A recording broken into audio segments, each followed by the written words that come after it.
Higurashi Sotsu is right around the corner. We all have many questions, many theories, many blue truths just waiting for the red blade to break them. But while some have deep theories that may link every When They Cry series in the big spiderweb of mystery crafted by Wiki, others, such as anime-only fans, are just completely lost on what to think and where to start theorizing, having no idea of why people were so hyped about the big Hanyu-like lady that appeared in episode 20, and why everyone seems to know how Sotsu is going to end already, even though the anime has not even aired. And that's why I am here. In this video, I will bring some knowledge from other When They Cry media, so that I can help you, anime-only fans, to understand a little better what is going on and the big theories that the community has come up with. I will keep the stuff of the other media at minimum details to not spoil anything, so you can watch this without worries. First, let's keep stuff in Higurashi-only territory, and talk about the Onigari-no-Ryuou. Talk about the what? Remember the thing that Hanyu said to be able to kill loopers in episode 14? That. But Wiki, I watched all of Higurashi animes, and never heard of this origami something sword. How is this Higurashi territory? Games, my friend.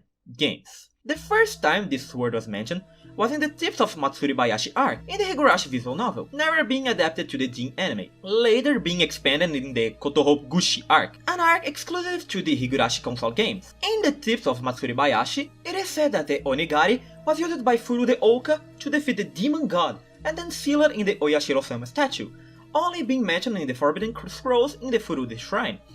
It is said that the sword tip split in 3 ways, representing heaven, earth, and unity in people, and that only someone with mixed bloods of humans and demons could use it. Okay, killing demons, 3 tips, very cool, but how that relates to killing loopers? Well, here's the thing, it doesn't.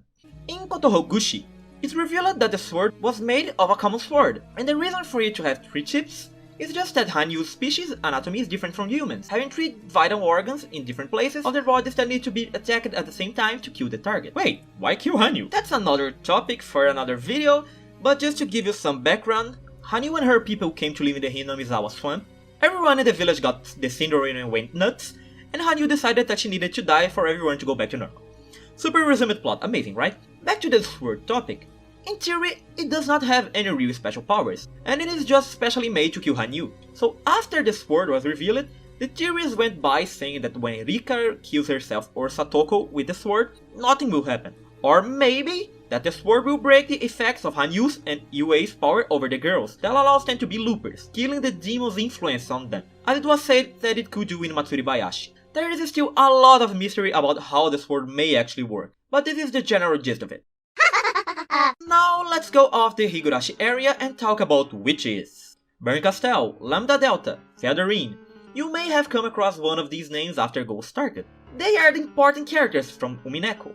The big theories about the end of Sotsu predict that it will show us the birth of Bern and Lambda, and are the reason for the hype that people got after seeing Yuei's first appearance. Okay, but why? How do these 3 relate to Higurashi? Let's start with Bernkastel, the Witch of Miracles, since she is the one with the clearest relation. Bern is likely to be an alternative version of Rika, born as an amalgamation of Rika's despair during the 100-year loop she had to go in the original Higurashi. This is justified by various references during the Umineko story, such as the second appearance of Bern that shows her doing this.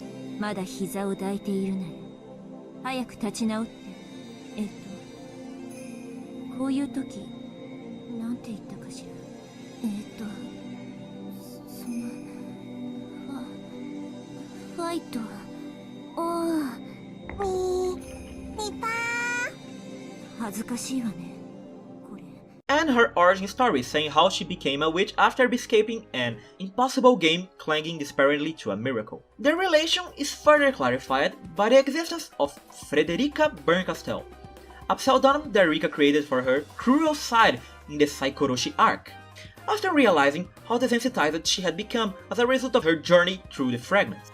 This pseudonym appears during the chapters of the visual novel through poems that she wrote related to the story of each arc. In the OG anime, she appeared as the narrator for the episode previews, and in the last episode of Kai, as a grown Rika traveling through the fragments and ending up meeting with a young Takano. She is strongly implied to be the witch Bernkastel, due to the same name and the story Bernkastel's Letter, a story that takes place after the 3rd arc of Umineko, where the witch Bernkastel sends a letter for a friend talking about the Umineko plot so far, signing the letter as Frederica. This covers Bern's relation to Higurashi. now let's look at Lambdadelta, the Witch of Certainty. She is one that the community had problem concluding who exactly gave her origin.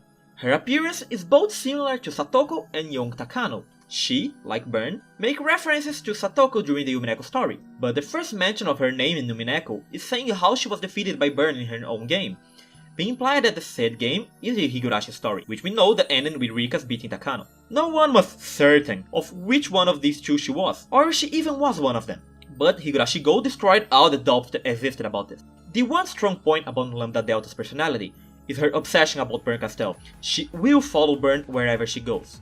She will do anything to trap her beloved Bern. All she ever thinks about is how to certainly make Bern submit to her.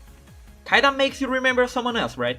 Satoko's actions by the end of Go gave birth to lots of theories of how she will give birth to Lambdadelta, and how the game board that she will lose to Bern is not just the OG Higurashi, but the whole fight that might happen between Rika and Satoko in Sotsu. How would she be the original Higurashi if she will be created in the end of Sotsu? The Sea of Fragments is not bound by time. If a witch can travel through it, she can go in any fragment at any point, which actually would make a paradox about how Bern is just born if Lambda is born and vice versa. This is backed up by the way that Yue calls Satoko's when they first met, making both references to Takano, Lambda, and Veer from Kikonia. Since I mentioned her, let's finish this by talking about the Lady Madong of Higurashi herself, Yue. Who is she? Why so much hype over her? Will she step on me? Leave the last one out. The giant amount of hype towards Yue comes from her extreme resemblance with Featherine Augustus Aurora, the great witch of theater-going, drama, and expectating. The fuck does the title mean? Basically that she likes to watch stuff but not to act in stuff. As you can imagine, like the others, there were theories if she was also a Higurashi character, and all tended to relate her in some way to Hanyu. Opposingly to the previous two, Featherine and Hanyu have almost no physical resemblance, other than the horns, and have completely different personalities. So the relation of both was always made by more abstract stuff, like Featherine calling Bern her Miko, as Bern calls Featherine by the name Aurora, possibly referring to Hanyu's catchphrase. As for the personality, people use it something that Featherine says in Umineko to relate them, that she can suffer a strong mental change in case of her horns to be damaged, and the Hanyu we know always has a crack in their right horn. Like Lambdadelta, the appearance of Yue in Go was what the fans needed to tie theories together. Yue could be for Hanyu and Featherine, what Frederica is for Rika and Bernkastel, or even be Featherine herself, going by a different name, and the whole plot of Go and Sotsu, as the possible birth of Lambdadelta could all be related to some plan of Featherine just wanted to kill some time, or even serve to show how Hanyu turned into the great witch between Higurashi and Umineko. Hence, the hype that appeared over the big lady and the other witches. Now there's just one last thing I wanted to say. My own theory. I believe, like most of people out there, that the end of Sotsu will show us how Lambdadelta and Bernkastel came to be, and also how Featherine was involved in all of this. I think after showing us how Satoko manipulated everyone in the previous rules in Go, we will come back to that standoff with her pointing the gun at Rika. She will probably kill some of their friends in there, but I think that Rika will be able to stop Satoko with the help of whoever remain alive. She will kill her with the sword, and maybe Satoko will kill her with the gun, and nothing will happen after that. The sword will prove to be powerless, and I think it will have been just a scheme from Featherine to make Rika despair even more after she realized she can do anything to stop this. Rika will stop caring about everything after this happened, and she will just start making a game of survival with Satoko, of the two looping infinitely up until someone gives up, which I believe that will be Satoko giving up after she realizing that Rika doesn't care about her anymore after everything that happened, breaking her and making Featherine the only winner in this with all the fun she will get. In summary, I don't believe there will be a good ending. With this, you now know a bit more about the When They Cry lore, and the main stuff that was being commented on since Go was launching, and hopefully is a bit more ready to understand what Sotsu might throw at us when it starts airing. If you think I could have covered something else in this video, tell me in the comments below. Consider giving a like, and subscribing if this video was of any help to you. And I hope to see you next time. Bye!